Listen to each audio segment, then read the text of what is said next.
There you go. Let's hope that worked. I doubt it. Let's find out. Yeah. Let's find out. Let's do a refresh on this crazy page. Oh, yeah. That's what we wanted. We're both looking away from the camera. No, it's perfect. Hmm. Looks like we're part of a 70s sitcom. Wah, wah. Did you see the thumbnail I used today? I did. I changed it up. That guy looks like he hadn't bathed in a few days. So the numbers falling down and flying away. Well, I don't know. It's like, how far can I take that? What do you, Well, the pile gets so big you can't see the actual numbers. Yeah, I know. Yeah. All right. Hey, we got a couple of people that have joined us. Thank you very much. We're just going to get started with the podcast in a second. All right. So let me do a quick audio check. That's the most important sound effect. The rest of the show, don't need it. Greetings, mortals, says Mike. Thank you, Mike. Greetings to you as well. Oh, we lost 50% of our listeners a minute ago. That's terrible. This isn't what I expected. It's like they walked into the wrong classroom in college. Whoa! Econ. Yeah. I didn't expect econ. What am I doing here? Yeah. Okay. Then let us begin. If you're ready, I'm ready. Let's do it. I don't think my microphone's ready, but that's another story for another time. Oh. Okay, I hit the record button like this. In 3, 2, 1. Technorama episode 728. Toxic workplace environment?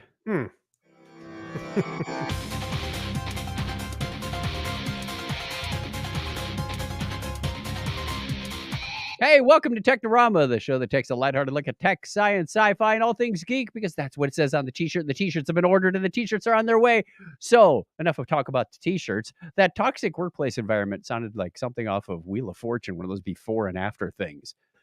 If you're joining us for the first time ever, well, I am glad you found us. I'm not sure how you heard about us. Maybe you can drop us an email or a voicemail. Let us know.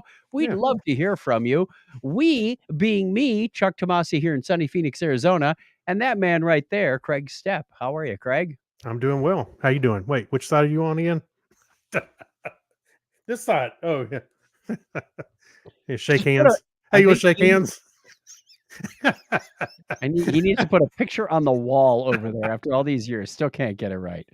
It's like, that's the Chuck. Well, no, that's the Chuck. That's the. There you go. I'm doing great, man. The closet side. I'm not in the closet. No, that didn't sound right. I'm doing great. Up at the mountain house, you can really see the leaves changing colors and stuff. It's beautiful up there. It's about as exciting as watching the leaves changing colors. Is that what you're saying? No. Fall's kicking in, man. No, it's nice. It was nice up there. This show is exciting as watching the leaves change colors. No, it'd be paint drying. Kathy, Spurgeon, Luke, we haven't heard from you in forever. Yeah. We didn't remember to say something. The day is looking up. Oh, yeah, right. I say so. I agree. Thank you for joining us. Long-time listener. Because we've been doing this show a long time. Well, you keep talking about it. We might not be doing it anymore. We'll talk ourselves out of it. All right. Well, let's do something that's normal for the show, if there is a normal on this show, and we will get to our listener feedback, our question of the week, our letters. Letters. Oh, we get letters. We get your letters every day. Mailman, mail today. Reach right in and pull one out. Those letters. I love those letters. Let's find out what you got to say. Oh, boy. Mailman, mail today. What we wanted to know last week was if a person from 1923 gets transported to the year 2023, what things will shock him or her the most? How long this podcast has been going on? 1923.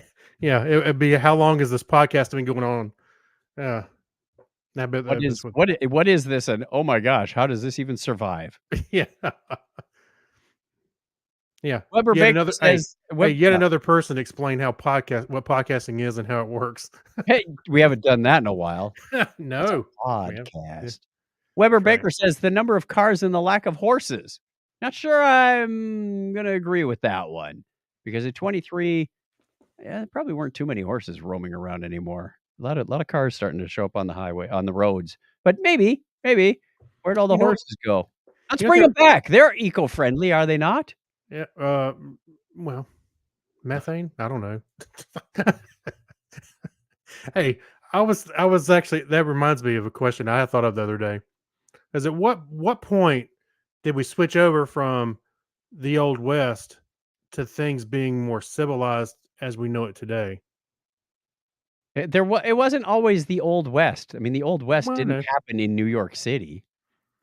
No, but you know what I'm saying? It's like at what What? point did we stop living in going to saloons and having just wood buildings just by themselves, and all of a sudden, we started having cities and Okay, cars and there's a I whole know, bunch of questions and answers you got wrapped in there, and it was not like an overnight thing.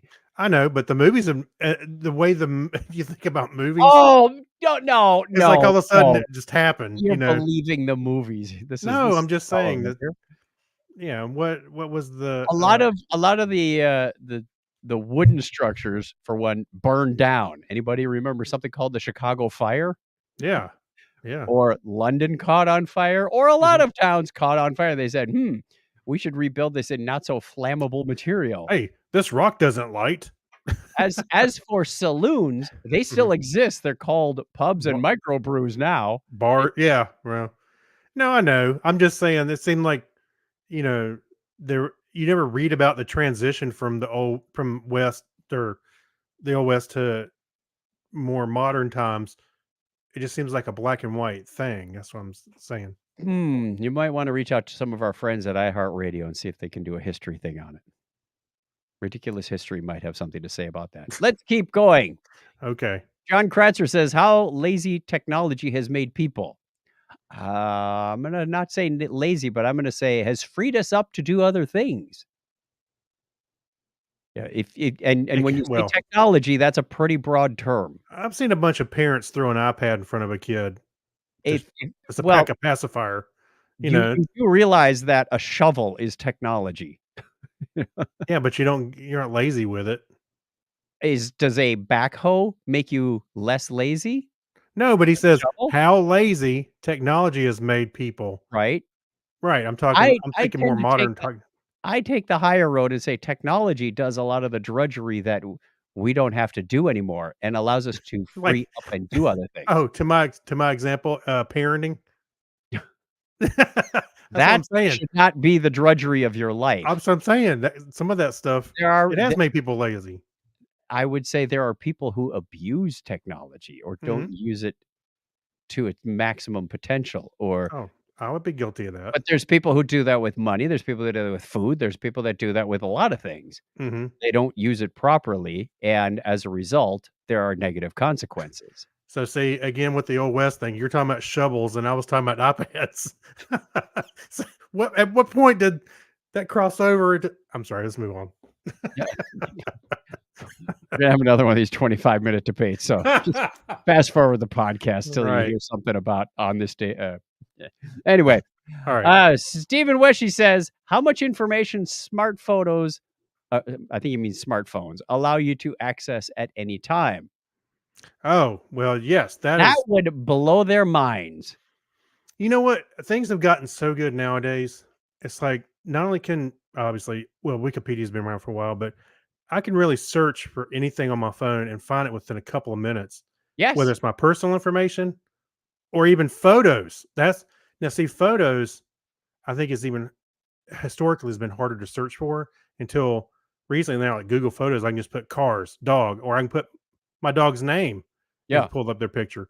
So just in the last 5-10 years, it's looking up your own stuff has changed a lot.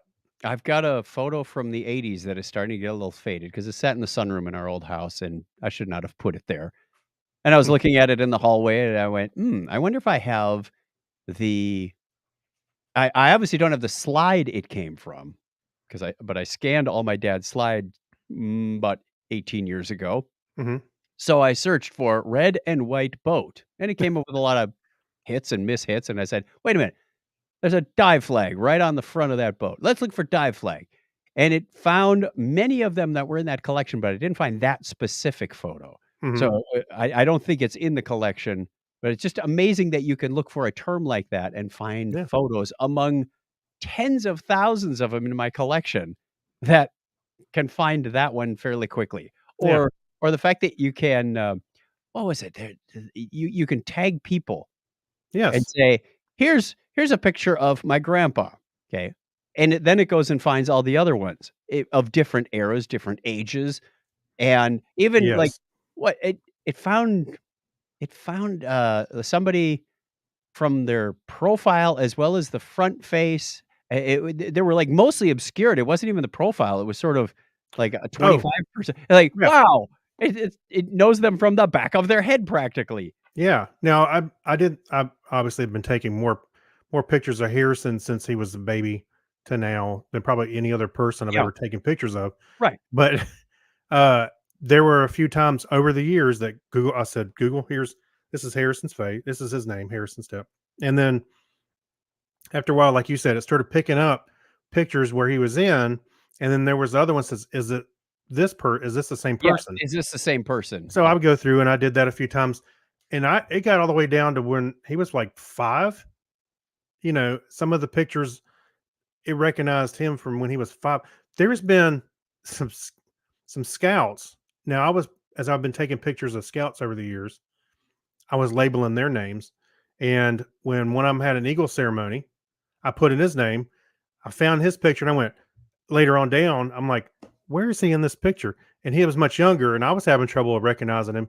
And I went, oh, there he is. And he was sitting like Yeah. not a bleacher, but it was but with around them other kids. I'm like, wow, that's It's pretty great amazing. and a little scary at the same time. But Yeah. yes, pretty amazing. My kids, it can get down into the toddler and even some infant pictures. I went, wow, That's what I'm that's saying. Yeah. crazy. Yeah. Yeah. I trained it on a few younger pictures of Harrison. And next thing you know, it's pretty. One kid, Harrison's friend, I searched for his name. There's all his pictures. And I'm like, why is it showing this picture of Harrison? Well, Harrison was in the front of the line. The other kid was behind him, like 2 kids.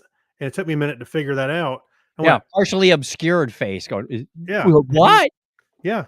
And You he know was when like, that's really handy is when you have a ceremony police. or something for Harrison. It's like if he gets Oh, married, yeah.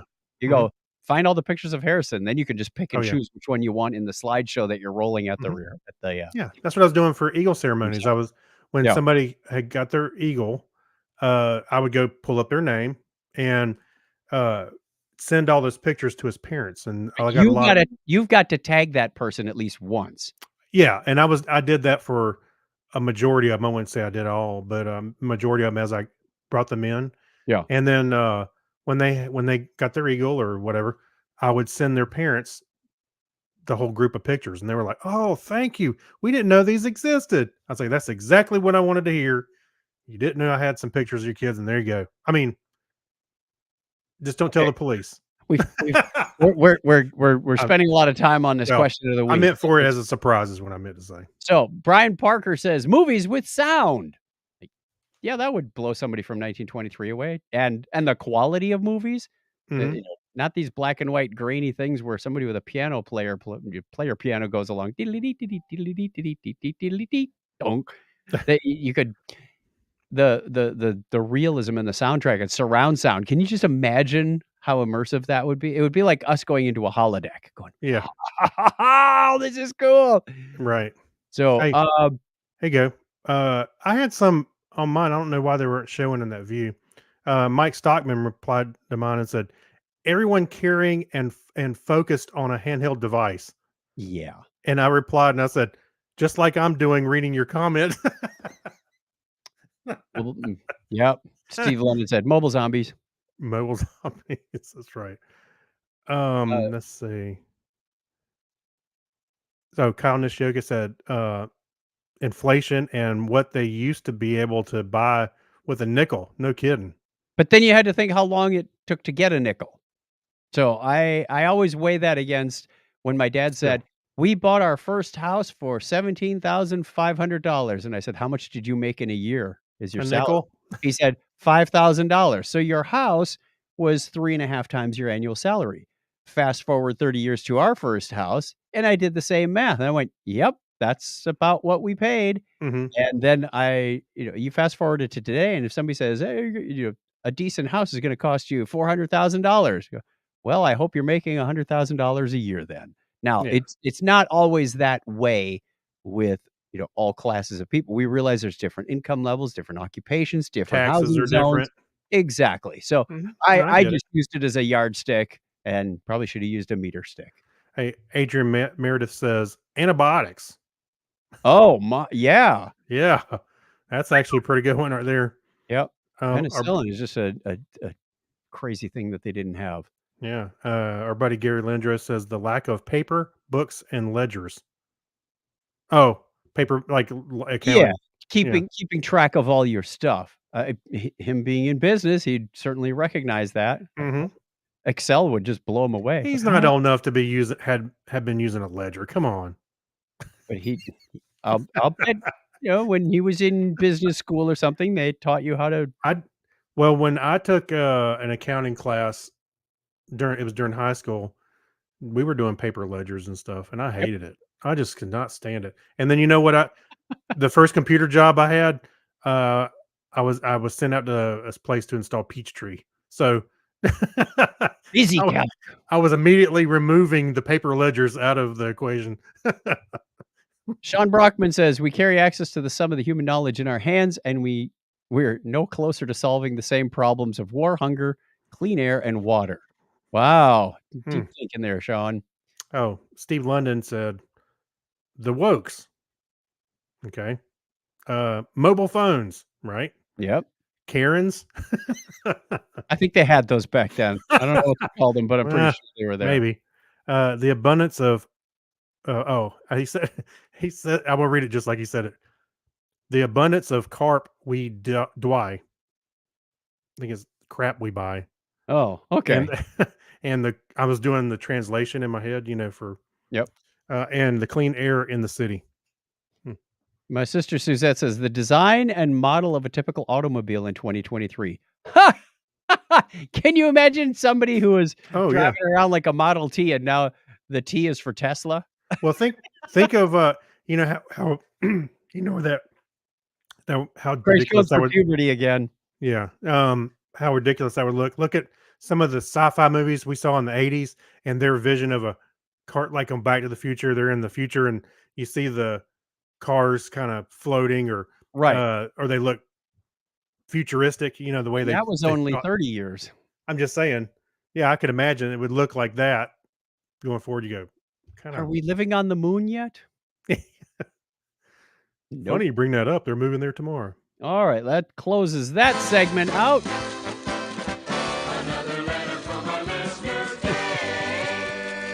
Let's hit the history books. All right. Just feel like we just rolled out of the history books. On this day in history for October 25th, 2023, this is the 298th day of the year in the Gregorian calendar. That means there are 67 days remaining in 2023. Do the math, that adds up to 365. Yay! Hey. Only 2 events that happened that I could find that were nerd-worthy on this show. Wow. It was on this date in 1616 that the Dutch sea captain Dirk Hartog made the second recorded landfall by a European on Australian soil at the later named Dirk Hartog Island off the West Australia coast. Okay. And October 25th, 2001, Microsoft released Windows XP, which became one of Microsoft's most successful operating systems.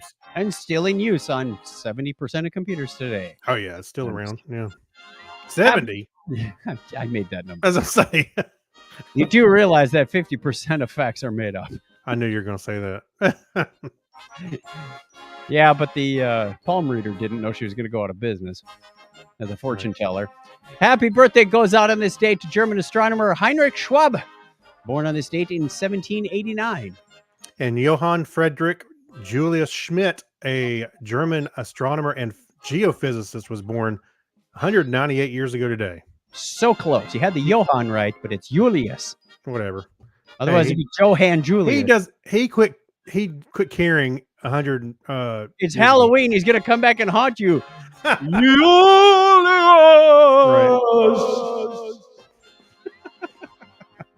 That sounds scary.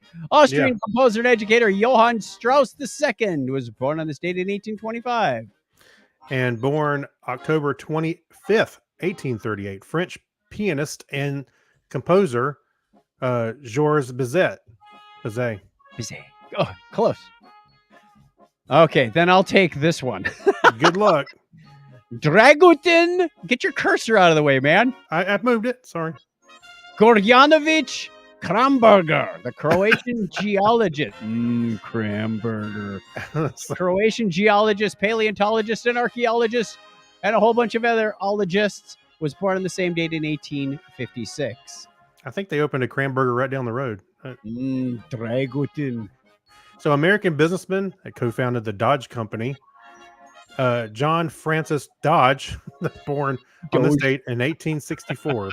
Born October 25th, 1866. I'm going to back that music up just a little bit. Yeah. German composer Georg Schumann. And Henry Norris Russell, American astronomer, was born on the same date in 1877. You know, George is one of those words that shows up so many different ways in so many different languages. It was Georges in French, Georg in German, Jorga in Belgium. Yeah. Jorge in Spanish. That's right. Or a. I tell you, you got to watch the context on this show or you'll get caught with your virtual pants down. Henry Norris Russell. Henry Norris Russell, the American astronomer, was born on the same date in 1877. I already read that one. Oh, you did. American physicist and video game designer William Higginbotham was born 113 years ago. What video game did he design? And he was born 113 years ago. He must have designed something when he was like 70. Must have been something like that. Minnie Pearl, the American entertainer and philanthropist, was born 111 years ago today. Howdy! Yep. She's 11 years today. Yeah.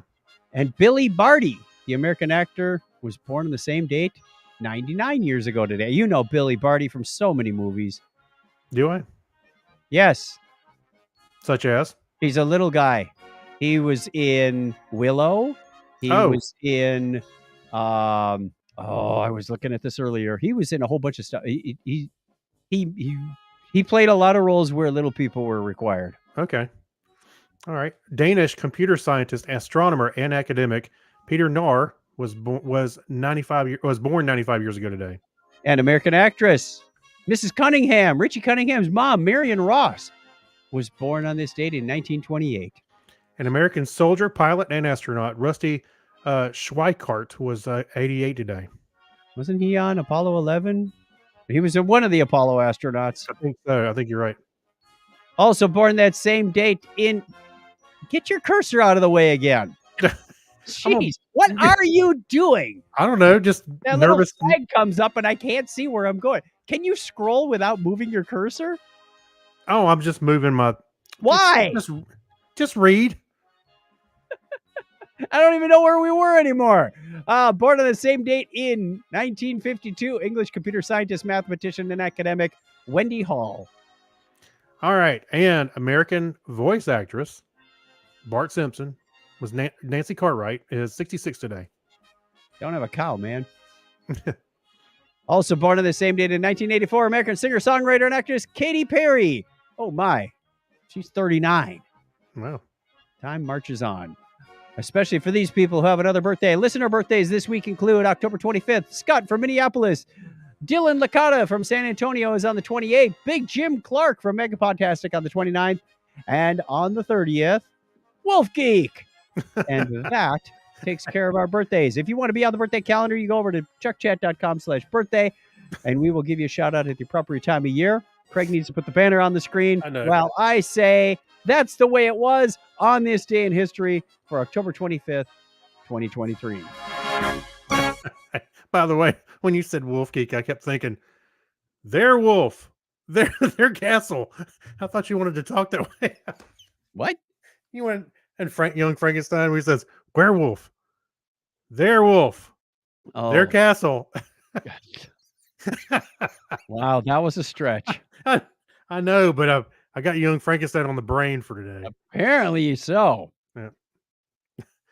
Oh, by the way, we had a couple of comments. Let's see. Oh, regarding the 1923 guy, highways, Yes. and Mike Robinson says the phrase "hold my beer" is more used. More used. Yeah, I bet the language would just throw people off a little bit. Like, what is that? What does that mean? I can Why would you imagine. say something is sick? Well, I've mentioned it before. I read, was it Scientific America? It was like it was like a version. I'm sorry, an issue from like 100 years ago, which would have been 1923, um, or older. Maybe it was a little older. And some of the language they were using, I was like, I could kind of pick some of it out of context, but some of the words, I was like, what does that mean? Yeah. They were just using almost like, I don't know, it's like hearing some European use words that Like you talking wouldn't to Mr. Burns. do Does it. the gyrocopter still go to Prussia? Yeah. But yeah, that was just an interesting. That was hard to read, by the way. Trying to read that stuff. All right, we have some news. Yeah. News, everyone! Well, I don't know if you call this good news, but astronomers have spotted a record-breaking radio signal that took 8 billion years to reach Earth. This outstrips the previous record of 5 billion years. I'm not sure how they detect how far the radio signal came They from. carbon date it. Ask it its birthday. Yeah. So what they Hey, detected was check an the born FRB. on date. Yeah, I'm sorry. The speed limit. The now where was I? Oh, it's an FRB. We talked about these last week, I think. Yeah, Fast the radio Furbies? birds. That's right. Yes, Furbies. The fastest thing, no, not fast, but they're only like a 10,000th of a second. And this place in Australia, the radio telescope observed one last year. I believe they said in June of last year. But I don't know why they took so long to report it. And the article goes into exactly the discussion we had last week, where nobody really knows exactly what FRBs are or what the cause that causes them.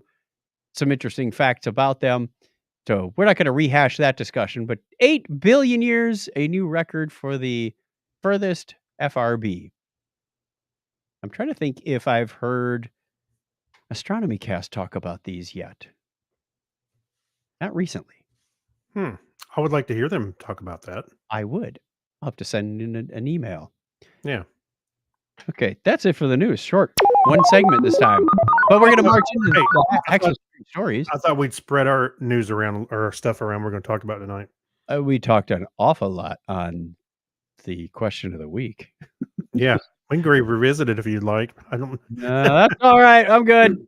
Yeah, Let's talk about AI, because you can't swing a dead cat without it's talking about AI. it's everywhere. Much like Now, after the watching basket. very short treks, I have to watch how many of those little phrases I say, because Right. Lieutenant Moress is going to go, swing a dead cat? Yeah. If you don't know what we're talking about, go watch the very short treks that just finished up.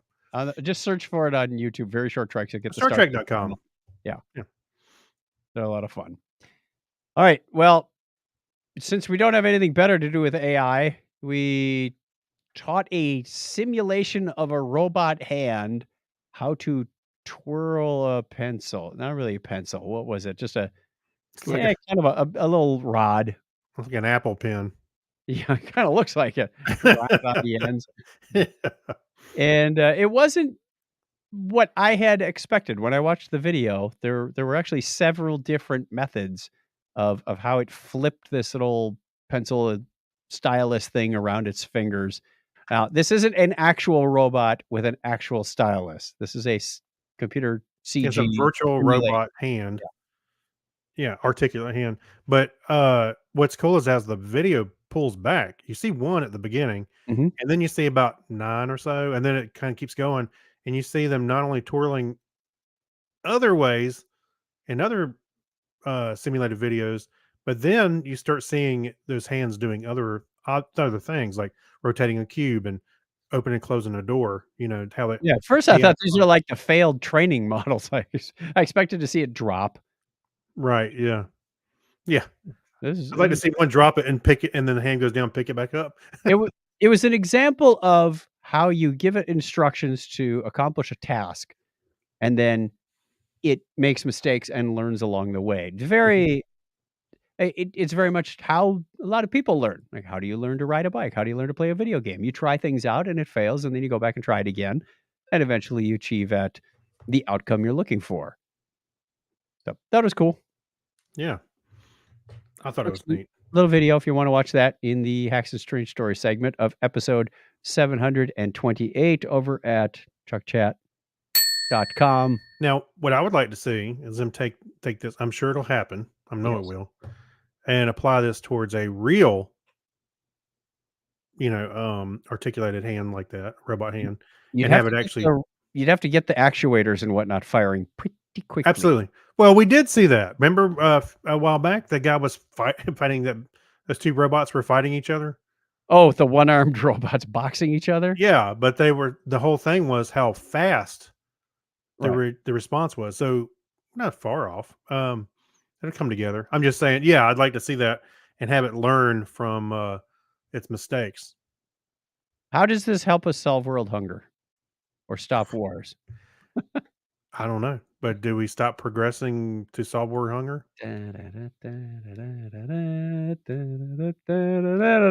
Flipping my pen around on camera.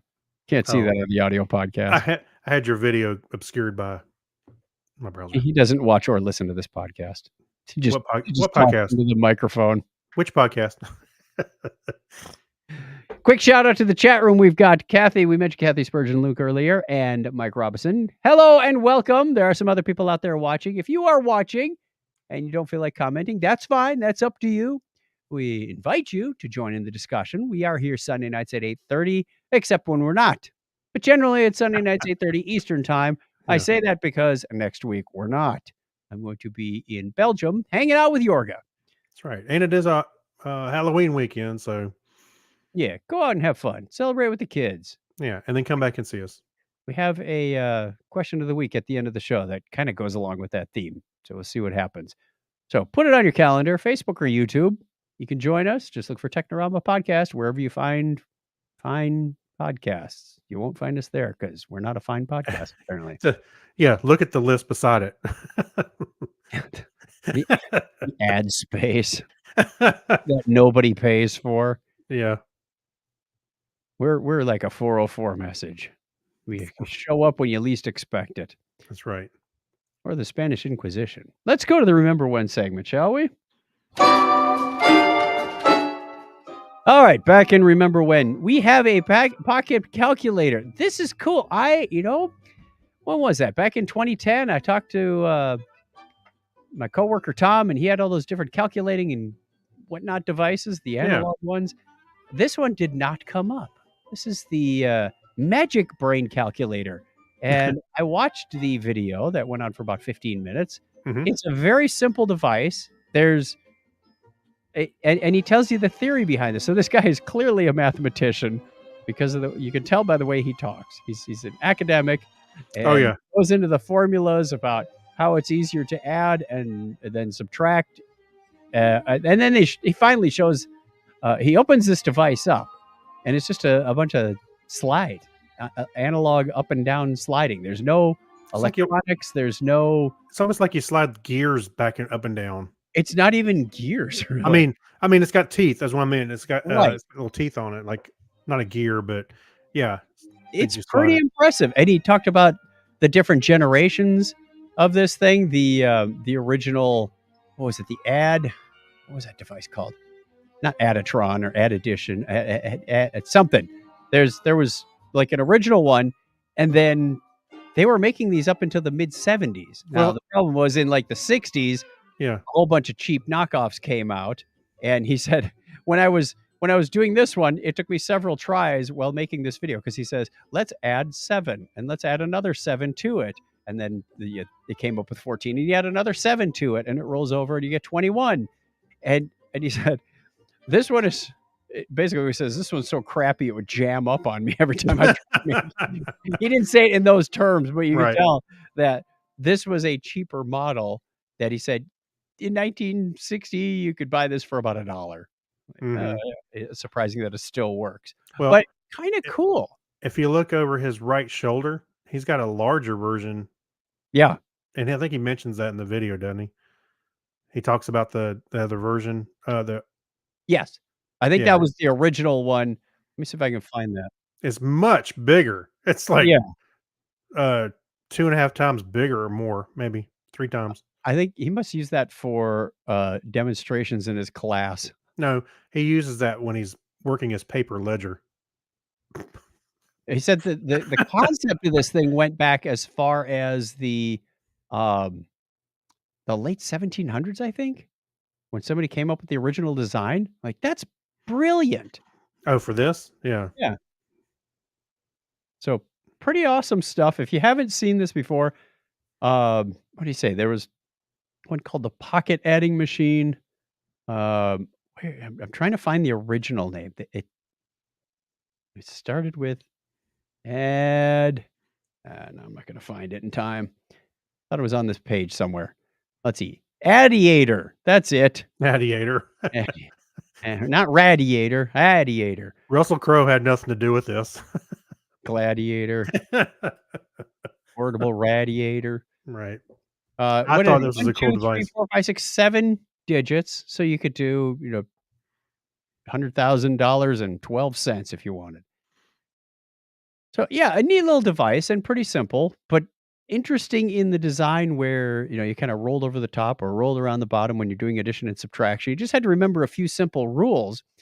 And the other reason they kind of washed out in the 70s is electronic calculators started coming along that could not Yeah. only do addition and subtraction, but also division, multiplication, and other functions later on. I'm sure this is aftermarket or something, but I see one on eBay. It's $8. Man, it looks pretty clean, like it's newer. And it's funny, on the back of it, it has like a little stand you can flip down. So If you did it right, you could probably 3D print the parts to make one of these. Mm. Hmm. Hmm. All right, All it is we're is out. some Time's up. We're gonna go start working on her. I'm there's giving a Craig ideas. there's another one that has an actual stylus or something with it. Looks almost like a palm stylus with it, but it's to slide the little Yeah, the reason he liked piece. this one is 'cause it had a stylus and a clip on the side to hold the stylus, much like our tablets do today. Yeah. But the one he had said, "The clip is broke and the stylus is long gone to history." Well, when you said that digital calculators started taking over, which is right, but I was just thinking in the late 70s, maybe I guess it's late 70s, I was fascinated by seeing those credit card calculators that were floating around, and Oh, yeah. I think I bought one. I talked my mom into buying me one. It was like at a Target or something. It was when I was it was probably about 11 or so, and it was like $12, I think. I had a clear one.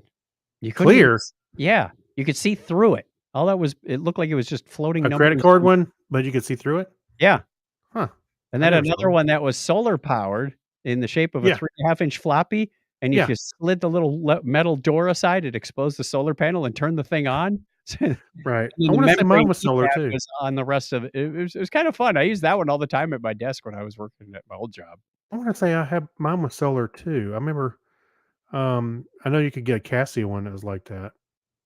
Anyway, Craig's gonna I was just comment on it. fascinated by that calculator, even though all I wanted to do was type out boobs on it. No, you had to do the equation, so when you turn it upside down, it spelled Yeah, Shell Oil. yeah, It's I've done that too. it was like, if Yeah, the Arabs sold you this much oil yeah, and you bought it at this price, who ended up with all the oil? It's yeah. Shell Oil. I've done that before. That's right. Yes. That was one you could spell out. I think my favorite was still the calculator that plays blackjack. Just take it to school and then play blackjack, and then when your teacher walks around, you go, "I'm just adding things up over here. Right. Split, split." Okay. That's Yeah. funny. Son of a. What's wrong, Chuck? Yeah, nothing. Got the wrong answer. Yeah. I hate remainders on my division. Especially in blackjack. All right. Speaking of other interesting things, we have. Wait for it. Hey, there. Other things in there. Remember when a DeLorean? You're like, yeah. Someone found a DeLorean in a barn. Not that big of a find. Well, this one was kind of cool because it had less than 1,000 miles on it. Wow. Original tires. Great It's an Scott. early model from April of '81. The serial number was like 1079 or something. It was pretty low. Yeah. And it was in pretty decent shape, except for the fact that the tires were flat and they kind of sunk into the dirt in the barn, and it was infested with mice. Oh yeah. It had mice droppings everywhere, and it stunk. But they bought it and they took it, and it was in the ownership of its original owner. The guy's now 90 years old, Wow. and he bought it in '91 from a dealer. So they think the history of the car was it got made, it got sent to this dealer. Mhm. They couldn't really sell it for whatever obvious reasons, and the dealer would drive it occasionally between the time, but he didn't really own it, so he would just drive it home, come back, and like, hey, there's another 25 miles. Yeah. And then in '91, this guy bought it, drove it for a little while, and then stuck it in a barn. So it really is an extremely interesting find. They were going through this thing with a fine-tooth comb. "Well, let's go behind the." They fold the passenger seat over and they open up the panel that exposes the fuses and relays and whatnot. Go, oh, a little bit of corrosion in there. Yeah. Underneath looked great. I mean, they Well, were going. if you're talking about mice, they will eat your wiring harness. So Surprisingly, there wasn't much mice damage in the upholstery. The, dashboard, there's like a little, cargo net behind the seats Mhm. that was a little. I don't know if it was rotten or chewed through or what, but, Oh. and then they went behind there's another panel behind the driver's seat. They opened that up and said, "Oh, we found the mouse nest." Ugh. This little cubby about a foot Ugh. square, it was, like, nasty. Yeah, my friend Fred had a car he was not driving, but he jumped in it to go crank it and drive it down the road, and some mice had it wouldn't turn over. Some mice had eaten the wiring harness, Yep. and so he had to replace all that. I'm like, ugh, what a pain. I hope and the people who found this, they actually run a YouTube channel called DeLorean Nation. And it was Oh, only cool. about an hour drive from where they live. These guys are in Wisconsin. They said, "Hey, let's go visit this, check it out." And they said, "Let's make an offer." So You know, pretty cool. I didn't realize that there was only 9,000 of those DeLoreans built. Yep. I mean, I knew it was limited, but I didn't realize it was 9,000. Yep. And this Hmm. was number 1,000 and something. So it's got an. I certainly learned a lot about what to look for if I were going to buy a DeLorean, what condition it's in. Opening up all these panels and Do you see yourself buying one? no, no. I think wasn't it a little I've never driven one, so I'm only going by what I heard, but from what I understand that The the cut performance sucks. it sucks because one, it's a little underpowered for the weight that it has. Exactly. So it's ironic that the doc got it up to 88 miles per hour. Well, he had to use a flux capacitor. Well, No, no, Mr. Marty had to Kim, get it up to 88 miles per hour within the confines of that movie theater. That again, you're drive-in. trusting Hollywood for your historical, Back to the Future is a great documentary, but they did get Yes. a few things wrong. I should talk about this in the um actually I'll save it. I'll save it. All right. I'm gonna save it right because we're gonna go into it in just a second. The So, but first passenger we one. have to thank our patrons Yes. because these are the people that make this show happen. Their donations keep this show going. Blame them. Sure. Yeah, if they hadn't been donating, we probably would have folded up shop and moved our card table somewhere else. Alexis Duran, Amber Elstad, Amy Bowen, Abner Braverman. That takes care of the A's. B for Ben Vaughn and Brian Brown. C for Chris Martinez and Chris MC. D for Dan D-Man Coyer, Dean Jensen, Denise Inglis. Skipping over E, F, and going straight to G for Gary Lindros. H-I-J for John Clifford and John Noble and Yorga Schrawin. Yes, Yorga starts with a J. J, never mind. Yeah. J, H-I-J-K for Crazy Joe Adventures and Kyle Nishioka. L for Leon. M for Mark Kilfoyle. N for Nobody. Oh, B for Brad Miller. He's out of order. Yeah. Mike Wills and Saturday Morning Media. S for a whole bunch of other people like Stephen Weshy, Steve Cody, Steve Therian, Steve Webb, and Steve London. T for Tim Cook and nobody after that. So if you want to be part of this crazy alphabet soup, It's like, what is this, Sesame Street? 28 lovely Patreons. You It's go the to- count. It's the count, not the alphabet. I'm going to paint an L. Yeah. Wow, you're a regular Banksy there, buddy. Okay. No, he would paint numbers, didn't he? Anyway, today's podcast is brought to you by the letter Pi.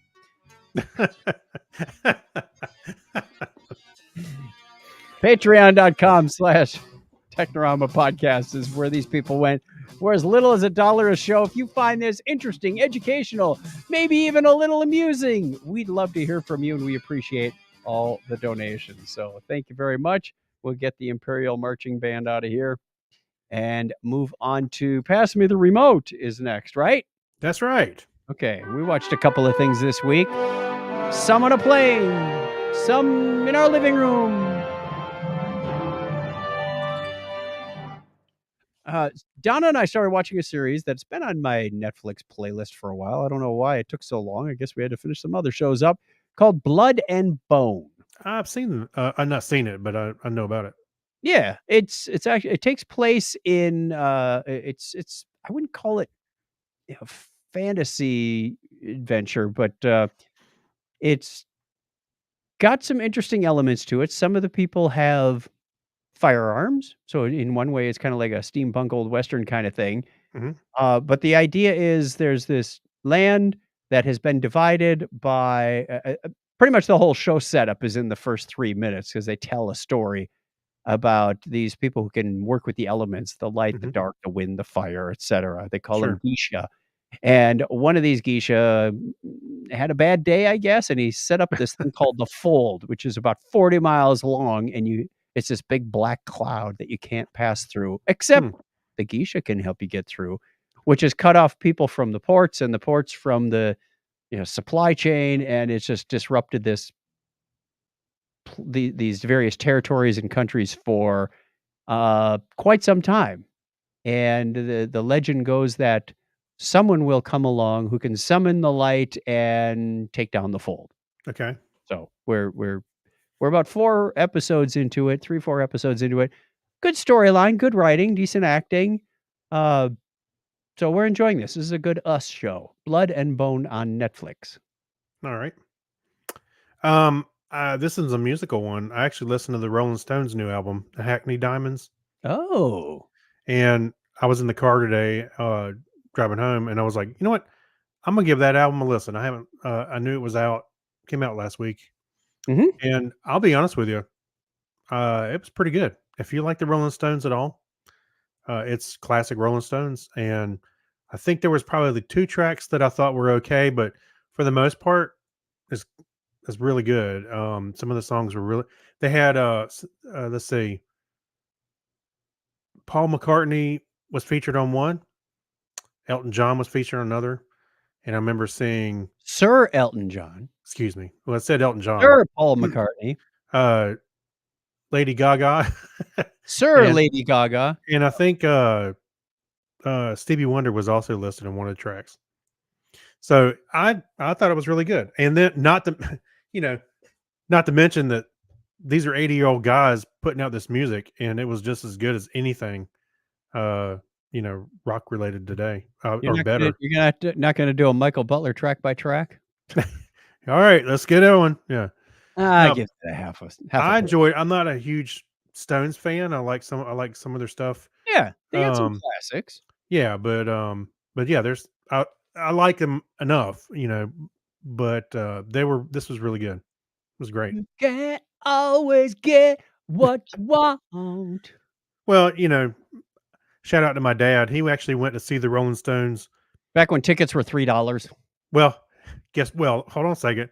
He was sitting like front row orchestra, and it was $4.50.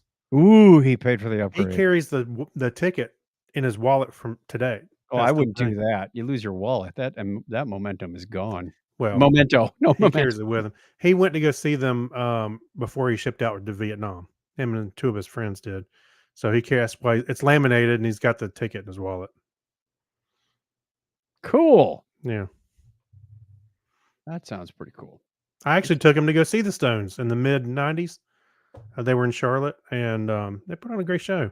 What was the Rolling Stones song that was in Good Morning Vietnam? I'm gonna get you thinking about that. I got to think about that for a minute. I don't know. Yeah, I it's on the tip of my tongue. I can't think of it. It wasn't because I've got I can't you can't always get what you want stuck in my head now. I can't get that out. Someone in the chat help us out. What was that song? I watched Indiana Jones and the Dial of Destiny on Yeah. the airplane back from wherever it was Toronto. And, I liked it. I like it. It was a good in the series. I'm with Joe. I think Sala, the character Sala makes, John Rhys Davies makes that movie click a little bit more. Mhm. They did bring in Marion at the end. It was a good personal storyline. Yeah. They had, of course, the de-aged scenes at the beginning because they showed them in, what was it, Which 1939 or so. were not terrible. They weren't terrible. No, that was surprisingly good of both Mhm. Harrison Ford and Mads Mikkelsen. Like, Yeah. wow, Yeah, there were neither of these guys are young, but they did I wanna all say right. I wanna say there was a moment or 2 where it didn't look great, but for the most part, it was fine for me to it didn't take me out of the it didn't take me out of the story watching it. I thought they did a good job with that. Right. And it had enough twists that you weren't really sure which way one thing was gonna go or who would Mhm. get what and where they were going. I thought the young preteen boy character, I can't remember his name. Uh, Matthew? No, Maddie? What was his name? Uh, yeah, he wasn't as annoying as Short Round. So No. he had a more mature role and a better part to play in all of this. It wasn't just like quasi comedy relief. So Yeah, no, he I wasn't enjoyed bad. it very much, and I thought it was a good closing to the story. Yeah. No, it was. It was nice, it was a nice wrap up. What do you got? I am currently watching Loki season 2, which came out on Disney Plus. The first season I really enjoyed. Second one I think is going to be good as well. We're only 3 episodes in, so I'm curious to see where it goes. But there's a lot of the only problem I have with it so far is and I'm familiar with for the most part. Excuse me, what's going on in Marvel's cinematic universe, but there's a lot of time travel and if this happens, that happens, and why this happened and that happened in the past, and now it's affecting this. I'm like, it's a little much to concentrate on at times, uh, but I'm enjoying it. I think it's going to be good once it wraps up. So And I assume you have to watch the original to appreciate this one? you have to at least see, yeah, Loki season 1. Continuation of the story. Yes, I wouldn't just jump in. They give you like a recap. I was like, I don't think that's enough of a recap, because it's kind of short, in the Yeah. beginning.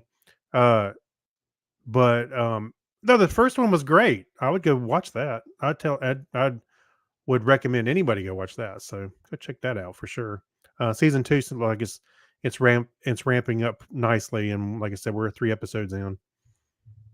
All right, another show I watched on Netflix, which was actually it was it was on my iPad for the longest time. I think I loaded it up for Iceland a couple of months ago, but never watched it. And then I found myself without any podcast, without a whole lot of battery in my laptop, and I went, what have I got? Because I need Yeah. something to keep me entertained on this flight. It's a show called Narvik. It's based on an actual event in Norway from an iron mining town that the Germans took over. Even though Norway was neutral, they were there to protect them, and the English came in and were trying to figure out where the Germans were entrenched, so they could, first they did a assault in the fjord and sunk some ships, but they needed to come ashore, but they couldn't come ashore. Mhm. Meanwhile, the Norwegians are relying on the French and was it the Portuguese? Somebody else was helping them out. But there's a storyline of one of the soldiers and his young wife and their young child, and how really good story. And there were some things that she had to do that made you call into question how would you have reacted in that situation, and what would you have done for your family. It was really well done. Narvik, Narvik. All right. So this one was obviously not on Netflix or anything, but this was my wife and I went to go see Young Frankenstein at the Hendersonville Theater, which is their Yeah. community theater. And this is the musical of Young Frankenstein. So of course, in some respects, it's a little bit different from the movie, slightly, only because everybody's singing and there's musical things. But I have to tell you, the people um that actually participated in the play and the musical, Mhm. they nailed this production. It was a lot of fun. They had a great time, or everybody had a great time watching them perform, doing all the musical numbers. And Mel Brooks is pretty big with musicals. Everything.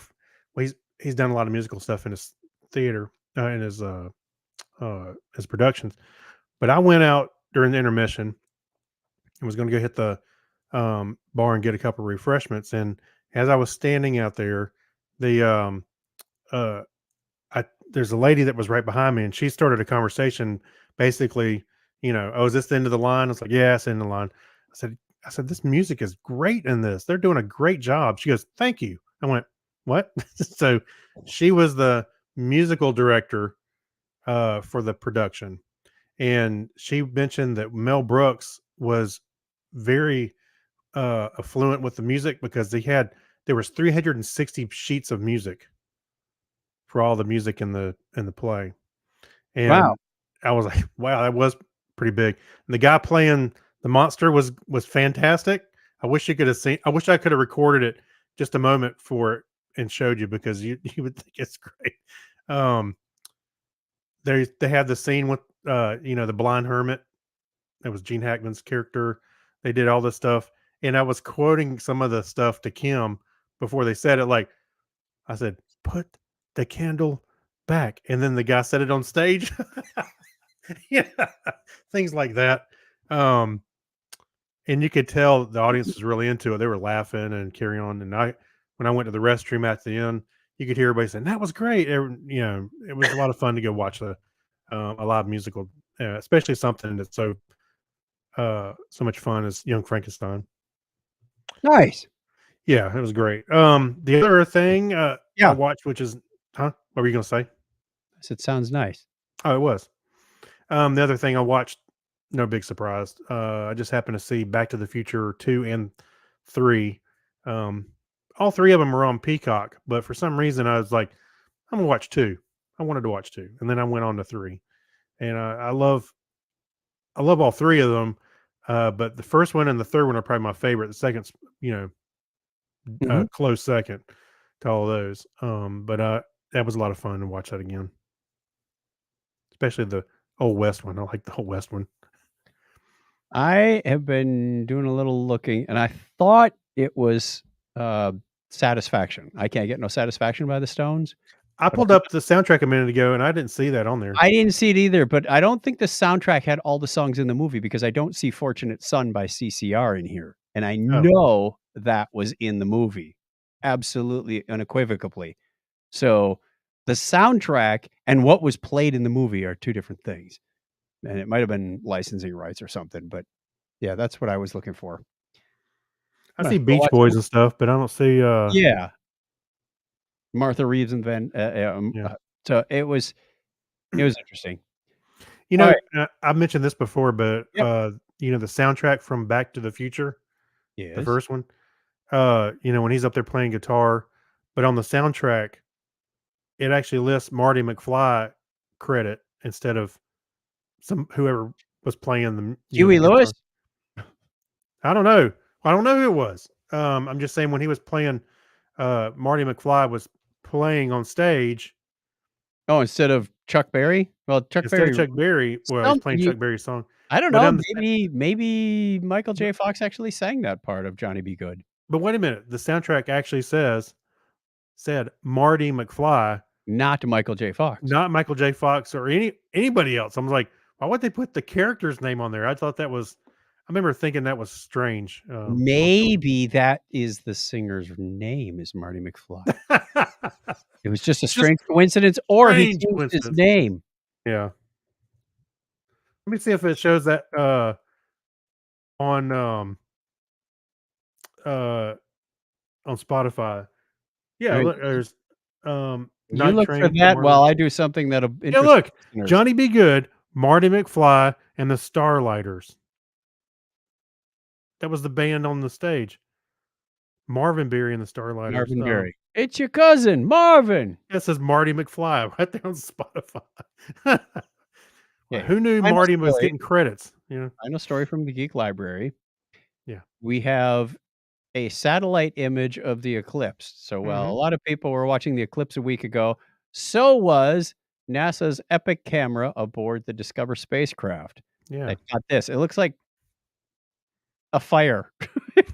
Like a section of the earth is scorched Yeah. where this shadow is. Somebody had a big magnifying glass and held it up, and it Anyway, scorched part of the earth. God was burning ants. Those aren't ants. Those are people. Right. So I put this in here because we were just talking about the eclipse, and I thought this was an interesting, different point of view for this kind of thing.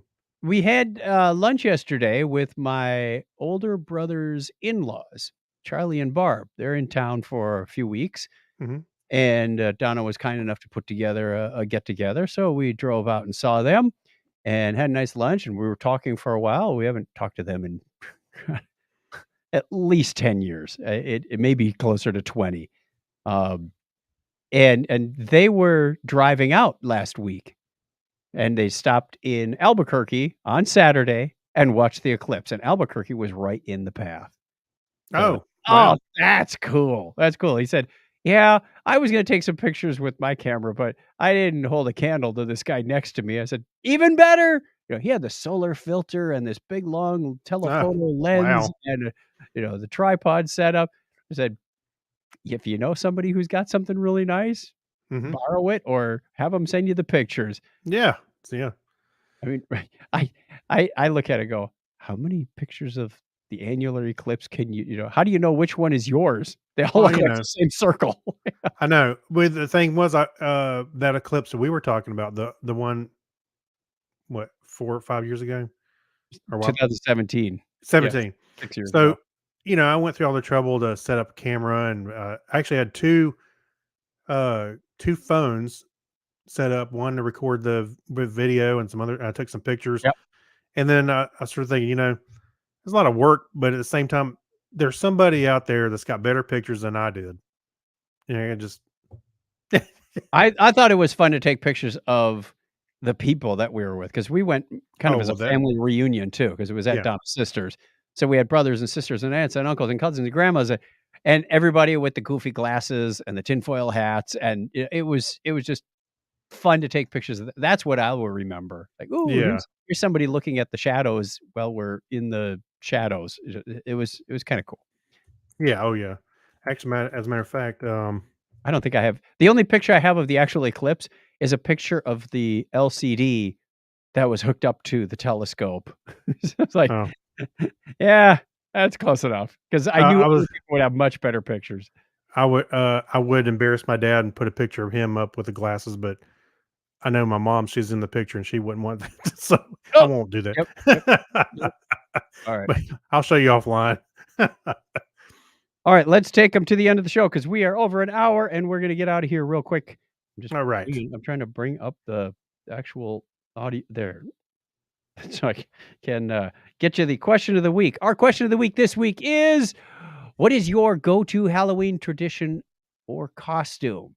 Well, I know usually my parents come over and we go sit in the end of the driveway and hand out candy with a little fire pit.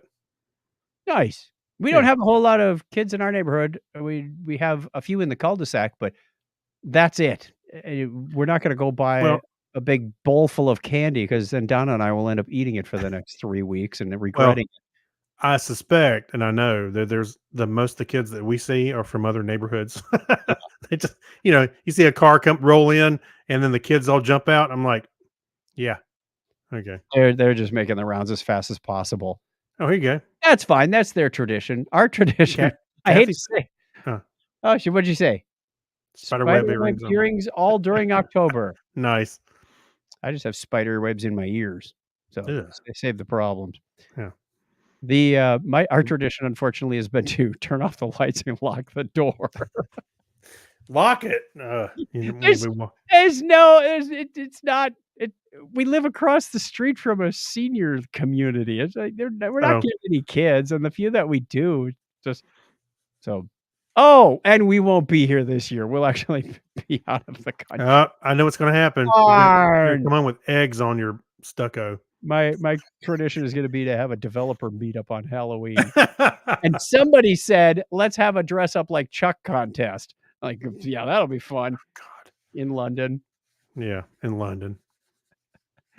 We'll see. They have Halloween over there. I'm sure they do. So let's leave you with that question for the week, and then we are going to get on out of here. So if you want to get in touch with us, you can call our listener line. Still there. 707-530-2428. What? Don't forget what? November is National International Technorama Voicemail Month. So you better start breaking in our voicemail line. What is this? The third annual one we've done? Probably 6. I don't remember. You didn't know when the last eclipse was either, so I'm not going to count on you for much chronology. I was close. I said 5 or 6 years. You said like 4 or 5. Yeah. You said like 3 or 4. We'll go back and listen to it. It was off by quite a factor. Play that beautiful bean footage. Yeah, all right. Get in touch with us, 707-530-2428. You can leave the message now. We'll play it next month. Till then, give him a binary high five, Craig. All right. 101.